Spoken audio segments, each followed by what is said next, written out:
All right, we are live. Hello, everybody. Thank you so much for joining us this Friday afternoon.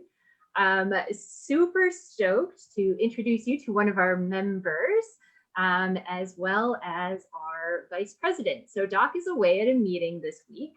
So Coffee with Doc has turned into Coffee with Mike. And we are going to have a really great time hearing from Glenn about his experiences kind of growing up in EMS on the East Coast. So I will turn it over to you guys. If anybody has any questions, drop them in the comments here on Facebook and I will pass them on. But I'm sure the stories are going to be far too riveting that we'll have time for questions at the end. So take it away, guys. All right, Christy. Well, it's an honor to have Glenn with us today. And rather than do an introduction, I'll have Glenn introduce himself and tell us a little bit about his history in EMS. Pleased to be here. I'm retired now. I've been in EMS for as long as I can remember, starting when I had to take my mother to bingo at the local firehouse. And ended up joining, and then worked in a couple of systems. Had the privilege of working in several different EMS systems and several different EMS system designs. And I kind of find it fascinating that there are so many ways to deliver this service, depending on where you are and what the need is. So I thought what we might do today is just talk about some of the different systems that I've worked in and the differences and the commonalities between them and how they worked out in those areas. So, it started out in Baltimore. I was born in Baltimore, and Joy, of course, Baltimore has an all-paid fire department, but we were near the county line, the Baltimore County line, and joined the Lansdowne Fire Department, which was all volunteer and still is. And the system in Baltimore County is a combination career volunteer system, but it's there are paid houses and there are volunteer houses, and they're never the twain shall not never the twain shall meet because they meet all the time, but they work independently. The volunteer houses are all volunteer and are still that way to this day. In that department, we didn't even have an ambulance. We had 2 fire trucks, but I would catch rides with a couple of the local companies that had ambulances. And at the time, there was absolutely no certification required. All you had to have really was a pulse. And that would pretty much put you in, if you had a driver's license, it would put you in the driver's seat. If you only had the pulse, then you'd be the aid person. So, but it was a nice way to come up. I was doing that while I was in college, and after I finished college, actually before I finished college, in the middle of the Vietnam War, my number was coming up for the draft, so I went into the Army. Now, my college experience was as a musician. Mike, you and I share that, and so I was the Peabody Conservatory in Baltimore, so I was living at home, and could still do my firehouse stuff while practicing and doing all the things that we had to do. And in fact, went to work for the Baltimore Symphony for 4 years. But in 1964, it became time for me to figure a way to get into the service, and I auditioned for the Army Band in Washington, and was fortunate enough to be chosen. And so I went there, and I ended up in Virginia, in Arlington. And Arlington County at the time, Arlington County is right outside of DC. It's where it's where the cemetery is, and all of that. And they had at the time a number of different houses. Some of them were fully paid, some were fully volunteer. And the one that I joined was a combination. The career people pretty much ran the fire apparatus, but really didn't want to do anything with the ambulance. So the volunteers ran the ambulance. And so that was how I sort of got really involved in it in a big way, because now I'm a member of a department that runs ambulance calls, and we ran a lot of them in Arlington. During that time, of course, I got involved with the Red Cross, because the standard, the department developed a standard of having at least an advanced first aid card. There still wasn't a state mandate for that, but the department had that mandate. So I got, let everybody know what it took to get a first aid card. Oh man, I don't remember what how many hours there were, but it was a lot. You did it on your off time, and a couple of nights a week and weekends, and you go and you get the basic card, and then going ahead and get to the advanced level, as it was then. And actually, it was during that time that CPR became available for first responders. Up to that time, only doctors and nurses could even take the course from either the Heart Association. Well, from the Heart Association, they had the first one, and we actually had one of the nurses who was an instructor sneak us a course, and just gave us all a course, because she knew it was something we should be doing, and so we sort of worked around the system, and we learned how to do CPR. So I ultimately stuck with that and became an instructor in both. And the probably the best part about my affiliation with the Red Cross was that I met my wife there. I was teaching a CPR instructor course, and she was taking it. And next thing you knew, there we were. So I'm really happy that the Red Cross did what they did. So I spent about 4 or 5 years in Arlington, and things started they started hiring more career people, and there was less opportunities for the volunteers. So I moved just across the border into Fairfax County and joined the Bailey's Crossroads Volunteer Fire Department. Now that sounds real rural, but the fact is it's just over the line from Arlington, and it's a very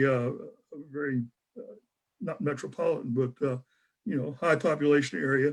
And the Baileys in Bailey's Crossroads, by the way, was as in Ringling Brothers Barnum End. The very first circus elephant was kept in Bailey's Crossroads, and Mr. Bailey, Hecaliah Bailey was his name, as a matter of fact. There's a fact you won't hear anywhere else today. So anyhow, I joined Bailey's Crossroads, and at that time we began to be able to take EMT courses, and so I took the first EMT course that I had in 1974, and as a bunch of us did. And then later on, in around 1976, Virginia decided to that it was time to go to a more advanced level.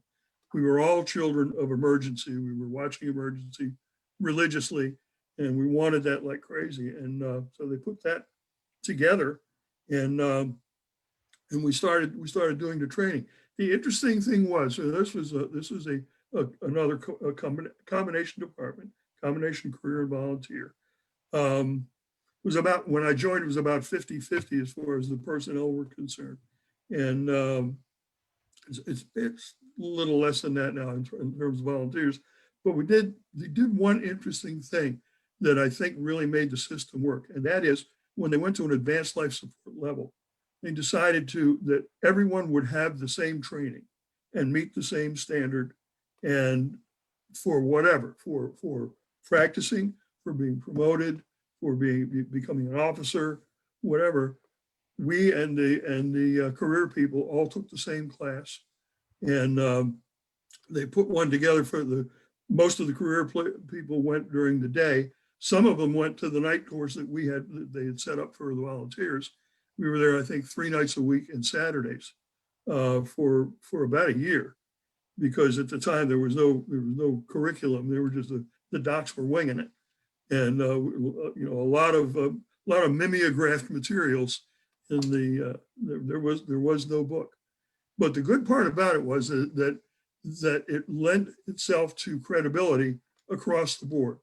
It didn't matter. It was seamless, whether you were career, whether you were volunteer, didn't matter. Can you do the job? And you've proven that by jumping through all the hoops, if you will. And I got to be ultimately an EMS captain for the county, and could fill in for a paid captain if and the captains kind of ran chase cars, around chasing whatever was going on and providing whatever service we could. But I could fill in for the career guys, and they appreciated it, and I got to do that and get that experience. So it worked out really well for all of us. Most of that was done while I was in the Army. I retired in 1985 from the Army, stayed in the area, and I had been teaching part-time at George Washington University. They had set up a course, a fellow by the name of Craig Diatley, whom I think we ought to have on this show at some point. But he's got a big story to tell too. And Craig had set up what was basically an EMT program for first-year medical students. It was one of the first ones of its kind in the country. And the kids loved it because, I call them kids, because they are. But they loved it because in your first year in medical school, you never touch another human being. It's all books, it's all lectures, it's all everything like that, except really getting your hands on a patient. And we gave them the chance, we gave them some practical experience. And they loved it, we loved it. So that led to the development of an EMS degree program for paramedics. There was a paramedic training program as a part of it if you weren't already certified, but you could go on then and achieve a bachelor's degree in EMS and do all of the academics that lead to a degree. And so I was fortunate to right time, right place. The program was just beginning, and so I was on the faculty of that. Among the things that we did, of course, we had EMT classes regularly at the campus downtown, and paramedic classes.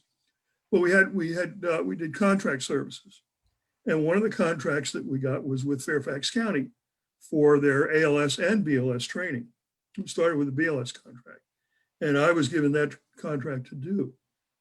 So here I was practicing in that county, in the department, and getting to ride as an EMS supervisor, which meant I got around in the county. And now I'm doing all the teaching for all the recruits that come in. They can see an EMT course when they come in, and as well as all of the EMT refreshers for all of the personnel, paid and volunteer, have to be at a minimum an EMT in that system. Plus, ultimately, we're also doing advanced life support continuing education as well. So I had the best of all worlds. I got to teach them when they walked in the door, and didn't even know what EMS stood for, and then I got to go out in the field and watch them. And what a great thing that was, because one of the frustrations of teaching that many people can be, well, you finish them and you don't see them again for 2 years or 3 years or 4 years or whatever the refresher cycle is.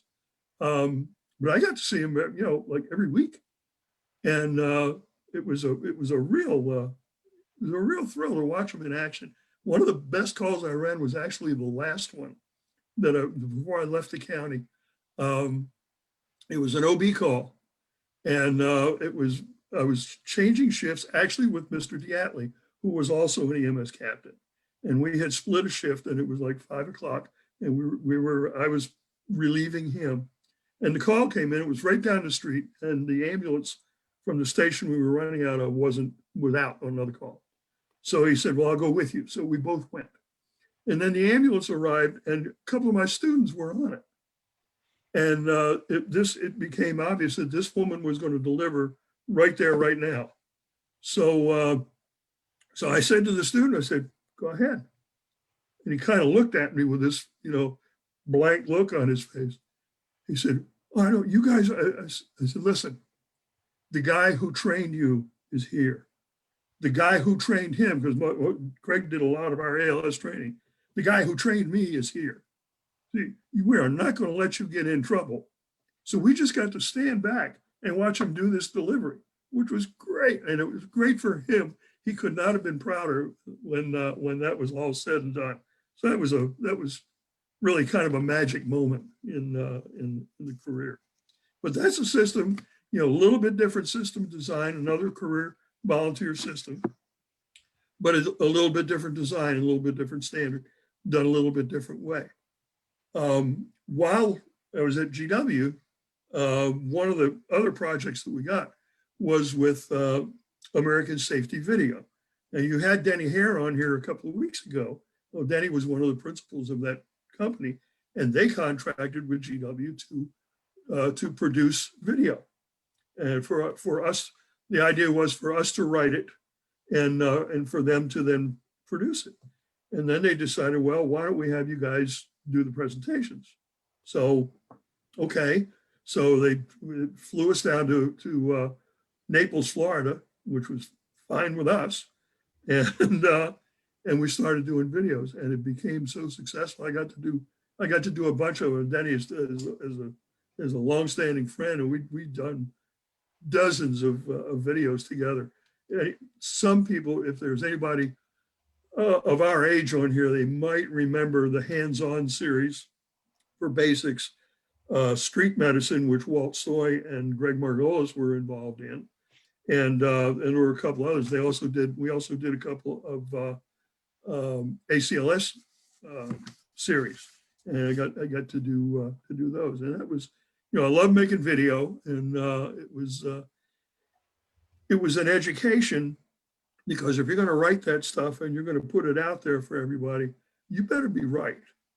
And so it was a challenge to, make sure you're getting it right, because, once that tape rolls, they'll get a second chance. And you don't want any phone calls saying you did this wrong. So that was an experience that I cherish. The only strange part about it was the number of times they had to come out and put powder on my head to keep it from glowing under the lights. So we'd have to stop filming and say, okay, somebody would come out and douse my head with powder. So I actually did that for quite a number of years, but I left GW in 1991, and I had gotten a call about a job on Cape Cod with an outfit called Cape and Islands Emergency Medical Services that covered Cape Cod, Martha's Vineyard, and Nantucket. And that was a very different system from what I was used to. I was used to countywide systems, large departments, large numbers of people. We had large numbers of people, but New England is unique in that most of the towns do things just by the town. Each town has its own fire department. Each town has its own police department. Even though these are relatively small towns. There are 21 of them, 21 agencies that I sort of had oversight over between the Cape. The Cape was an all ALS system. The two islands were both BLS systems. So we had an interesting responsibility. The providers didn't work for us. They worked for the fire department, and all but two of the departments were fire department based. And we provided oversight and coordination, if you will. We ran a paramedic training program.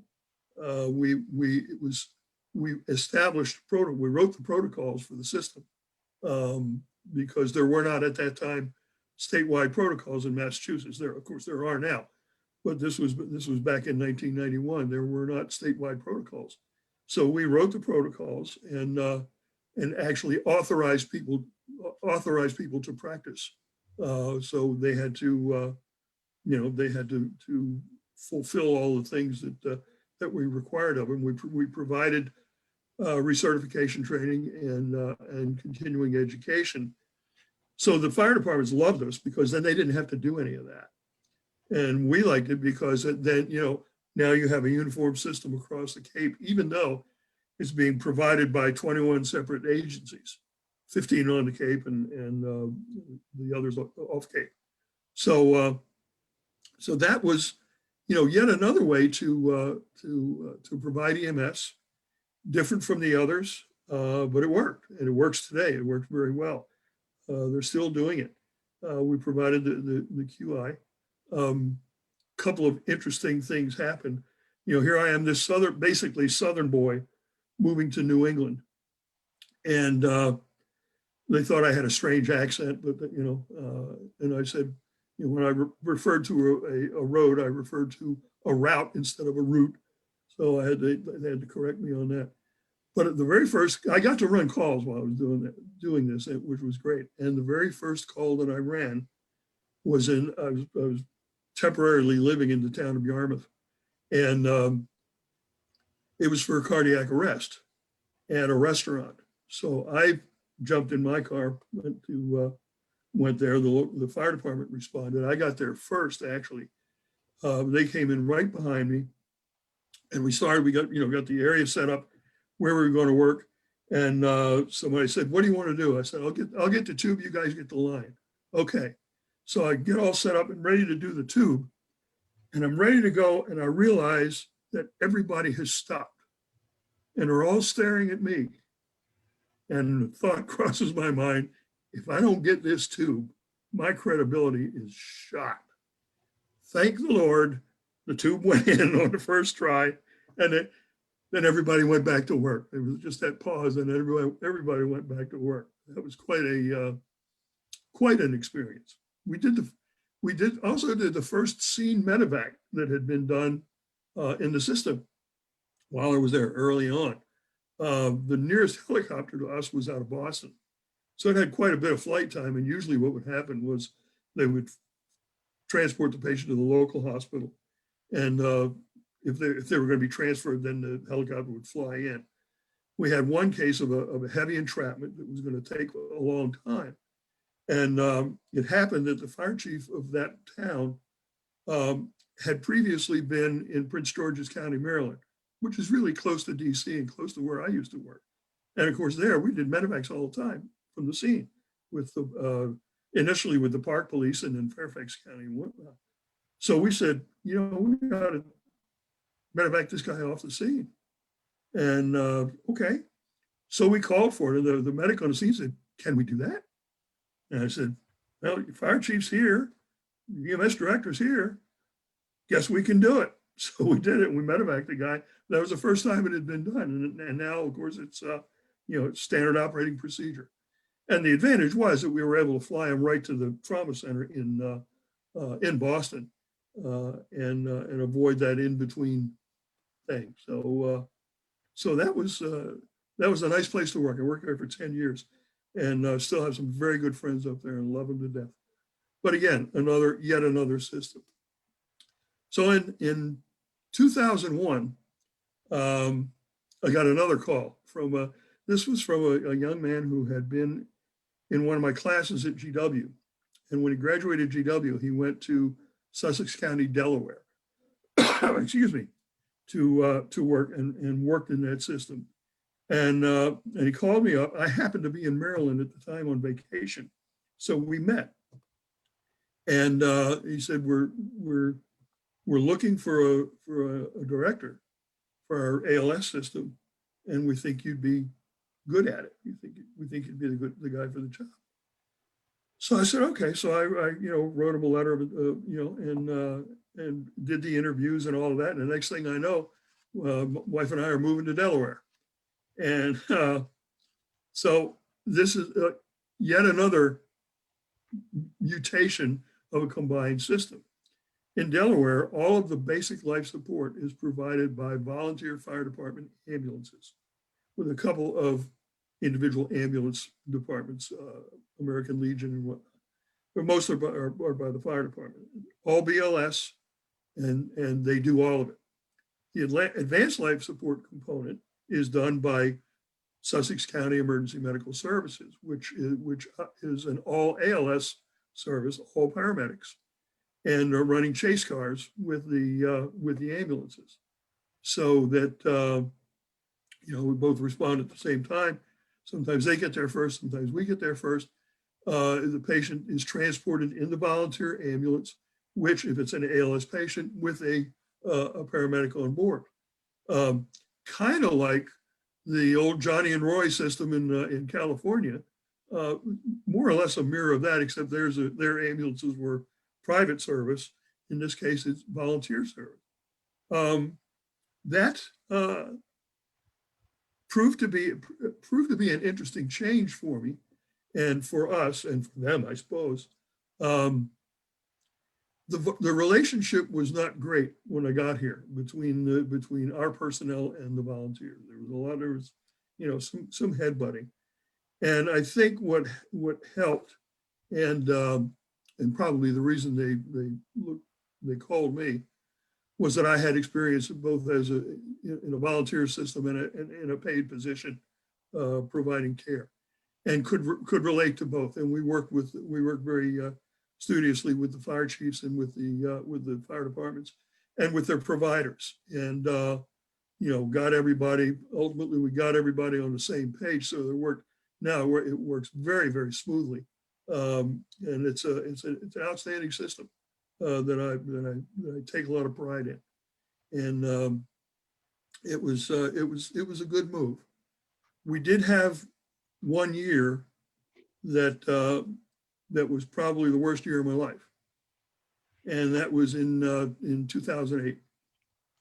And in January of 2008, on their way back from the hospital, one of my medics was in the back of the ambulance riding back with the EMTs, riding back to the station to get back on his unit.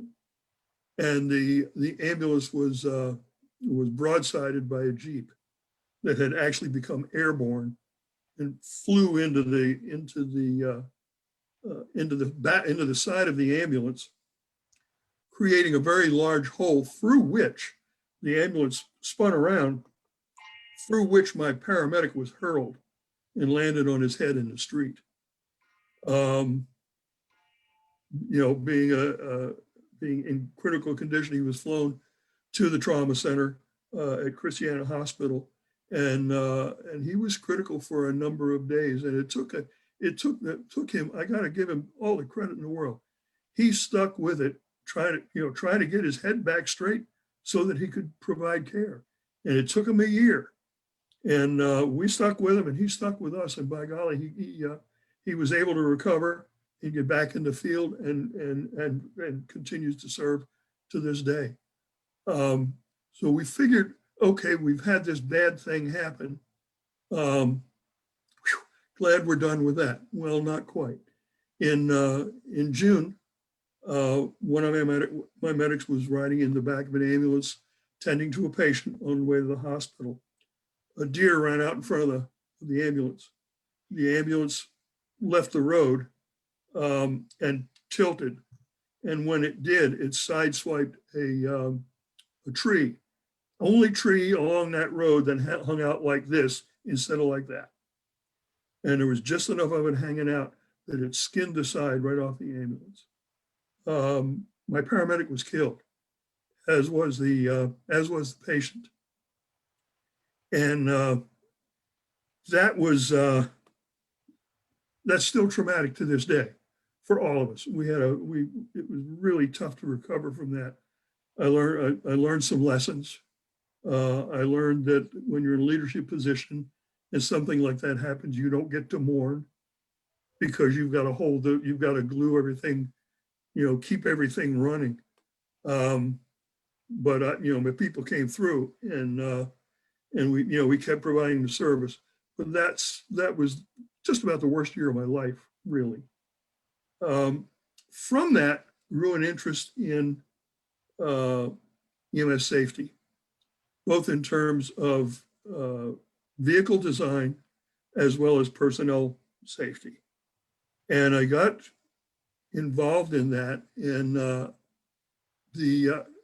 not long after that, the National Association of EMTs decided that they wanted to create an EMS safety course. So they were looking for volunteers. So I put my name in the hat and was chosen and actually led was asked to lead the course development group that put the thing together, which I was very proud to do. I will tell you that the experiences of 2008 was when EMS was no longer fun for me. And in 2010, I retired because I had always enjoyed going to work and always enjoyed what I did, and I just didn't enjoy it anymore. But we worked on putting that safety course together, and we put it together. We had some great people. Bruce Evans, who's now the president of NEMT. Bruce actually was one of the guys who talked to the National Association about developing the course. And I had him on the committee. Charlene Cobb from your part of the world, from down in Florida with Sunstar EMS, over on the coast. Mike Siegel, who was an insurance guy. It was good to have him there because he knew what sort of claims, what sort of things are happening that are resulting in insurance claims. So what a great guy to have on the committee. A couple of people who were providers, a couple of fire chiefs. There were 6 of us in all that put that course together, and it's still going strong. They're still presenting it. We got to take it to Japan, and which was another thing I never expected I was going to get to do, was to go to Japan, but they wanted somebody to come over and kind of audit the course, make sure it was going correctly. The Japanese Paramedic Association sponsored the course. They translated all of the materials, all of the slides, the textbook, the whole deal. And fortunately, they gave me a wonderful interpreter because, of course, they did the whole course in Japanese with Japanese words up on the screen, and I would have been lost had I not had her with me. But they took to the course like a duck to water and really enjoyed it, and it's still going strong over there. So that was that was a nice way to get the course going internationally as well as nationally. So it got to be time to wind up this work thing. I had retired from the Army. I stayed in the Army for 20 years. I retired in 1985 as a sergeant major, and retired from Sussex County in 2010. And that was, as far as working for someone, that was it. I kept doing. I did a lot of presentations at conferences, some on safety. I had been doing patient care presentations. One of the things we did at GW was that we sort of pioneered was heavily using case studies in education, because we believe to this day that people relate to that. When you're teaching something, if you can relate it to something that really happened, and a real patient did this, therefore we did that.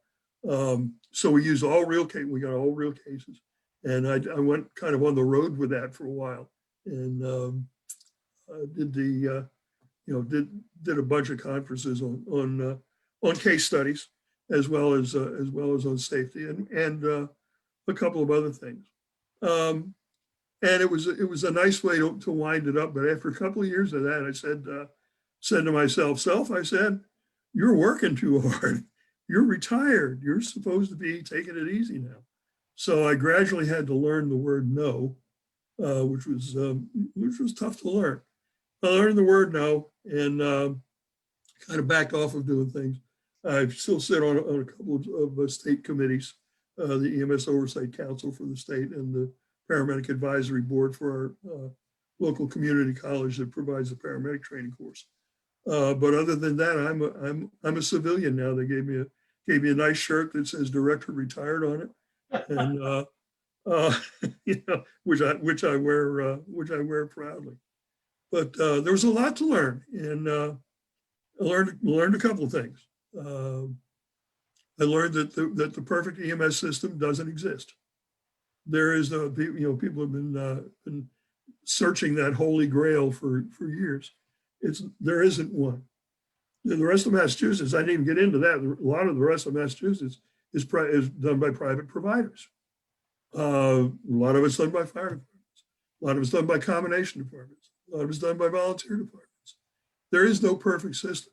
The system has to fit the community that it's in. And every system that I worked in fit that community. It worked in that community. But you could not have transplanted the system that I was in Fairfax County and transplanted it to Cape Cod. Wouldn't work, because the whole political setup is different. The counties in New England barely exist at all. Excuse me. And the other is a totally county system. Them and Baltimore County. Baltimore County has separate houses. Fairfax County has combined houses. I mean, there are a dozen different permutations of this animal, and none of them are perfect. But as long as it works, and as long as you can, we can look at a lot of numbers now. As long as you can look at the numbers and say, yeah, we're meeting our goals, we're meeting our response times, we're taking good care of people, we've got good recovery rates from patients, then that's all there is to it. And then your system is working for you. As far as we talked, when you and I spoke the other day, we talked about what would I suggest to people coming into the system, into EMS, and I would suggest, if you get the chance, experience a couple different systems, because it's a real kick to be able to learn all these different things. But the one thing that I see, that I saw as an educator, and that I saw in the field, is one area that we're still weak in is interpersonal communications, specifically communicating with patients. And the more tools we get, the more toys, I hate to call them toys, but the more toys that we get, the more other things we get to occupy our hands, occupy our minds, and we forget the patient. And there's a very good book out called The House of God, that if you haven't read it, you should read it. If you can find it, it's hard to find. And the protagonist in there is a physician who is referred to as the fat man. And the fat man's code, one of his rules is listen to your patient. He's trying to tell you what's wrong. And that's ever so true. Listening to the patient, you'll learn so much. And so if I can pass on one pearl, it is listen to your patient. Talk to your patient. You'll learn ever so much. I used to love, I worked for a time, part-time with a private service that just did transfers. And I loved talking to the old people who had been through the Depression and who had been in the First World War and, who had experienced all of that stuff. I learned so much from those people. I learned more from them than they learned from me, because I just was like a sponge. It can really make the job fun. People say, well, transfers, they're boring. Yeah, you don't want to do all transfers the rest of your life, but you can make them interesting just by talking to people. That's an opportunity to interact with patients. Well, Glenn, I think that is a great way to sum all this up. You've had a fantastic career and great contributions to the EMS community, and I, for one, want to thank you for all of that. Well, thank you. It's been a pleasure to talk about it. I've one of the things that we talked about the other day was about the museum, and and why should people support the museum? Well, I think it's important to know where you came from. I think it gives you, I don't care what business you're in. If you're I'm a musician. That was my trade. That's what I did for a living. Musicians study music history. I have never sung a Gregorian chant, but I had to learn about what they were, how they worked, and what developed from them in order to become a competent musician. Architects, if you know an architect, what do they do whenever they're on vacation? My son-in-law is an architect. What do they do whenever they're on vacation? They go look at old buildings because they want to see how things have evolved. Where did I come from? And they get, they get ideas from that for the things they're going to do in the future. It helps you breed new ideas. Also helps you avoid mistakes if you know where you came from. I'll tell you right now, the last piece of advice I'll give you today is protect your back, because as a victim of the old Model 30 cot, as so many of us are, I'm headed into surgery in a couple of weeks to get my back fixed, because I probably should have done a better job of lifting all those years. So if any of you young folks are out there listening, protect your back now so that you don't have to put up with this later. And with that, I'll shut up. That's a perfect closure, because, I think that's what the museum tries to do, is impart historical wisdom on everybody, but also give lessons learned so the next generation can benefit and not suffer from it. So with that, I'm going to turn it back over to Christy. And Christy, I don't know if there's any questions.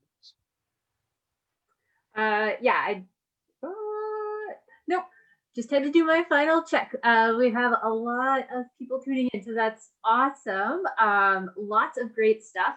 I am gonna say, because our intern Randy wasn't able to join us today and spill the beans, we are working on an EMS systems exhibit. So I have filled up my notebook now with words of wisdom, literally down to my last page. So I'm going to have to go break out one of the new notebooks we got for the museum with a ambulance cover on it, soon to be in the gift shop if anybody else wants a matching notebook. There we go. There's my stupid little plug for the night.